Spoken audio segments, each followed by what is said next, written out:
Hello YouTubers, Pancake, and in this video we're going to be looking at shooting within Blackpowder. Just going to run you through some basic rules. I'm not going to go into too much detail, I'll do that in another video. Right, so here we have our basic British 44th East Essex Line Infantry Battalion and the French 105th Line Battalion. This is their stats within Blackpowder. The unit, the type of unit, armament, smooth bore musket, hand of 6, shooting of 3, morale of 4, and a stamina of 3. Excuse me. This is what we're looking at. Shooting. Shooting of 3 means it gets 3 dice to shoot. Right.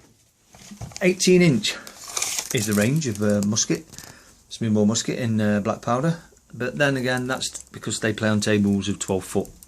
i.e. your Rich Priestley's and your Stollards and your Perrys. So for my table it's 12-inch.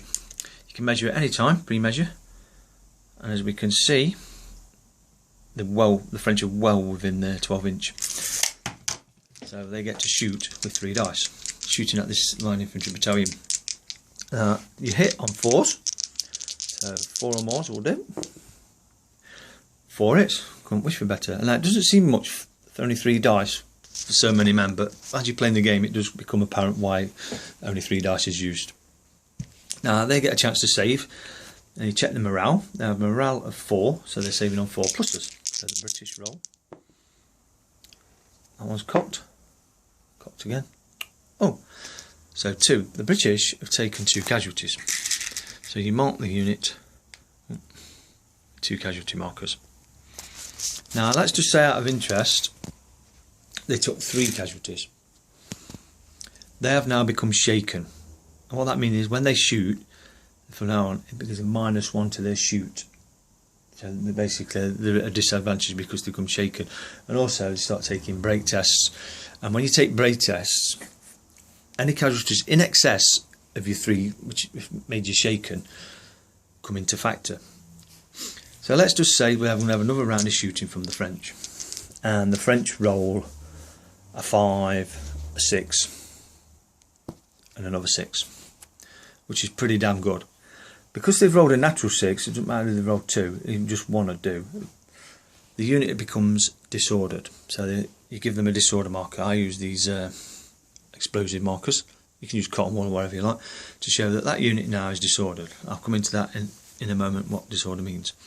Then the British player rolls to save. Now let's just say the British player rolled a 3, a 2 and a 1. He failed all 3. He's already taken 3 casualties, which has made him shaken because he has a stamina of 3, the maximum casualties he can take before he becomes shaken. He's taken another 3. So what this means is, in the break test now, with the British, you roll 2d6 and check the chart. Now that is terrible. That would have been a terrible roll.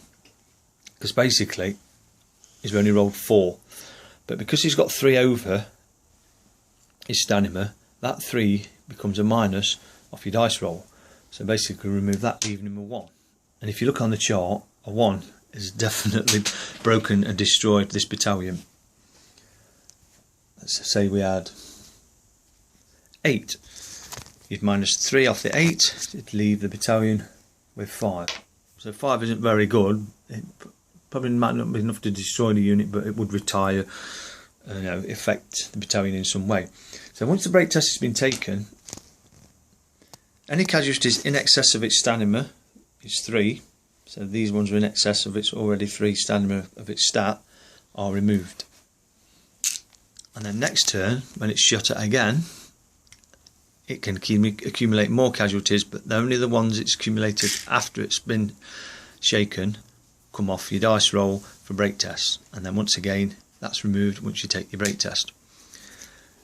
These casualty markers can be removed to bring it down from shaken to unshaken, but you have to attach a commander. I'll come into that at further videos.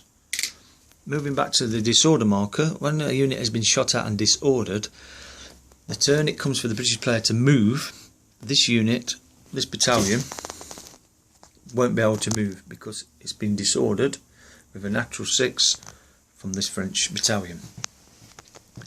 Now once the British player's had all his moves, the disorder marker is removed from the table, and it's free to move in the following turn, unless it's shot at again and disordered, and then it won't be. This is the French attack column. Now, once the French are in attack column, they can only shoot with 1 dice, which is pretty poor. But this column is made for fast advance into contact with enemy, and it gives it good bonus when it's in attack because it's morale. It gets better morale for being in this, but it's poor for shooting.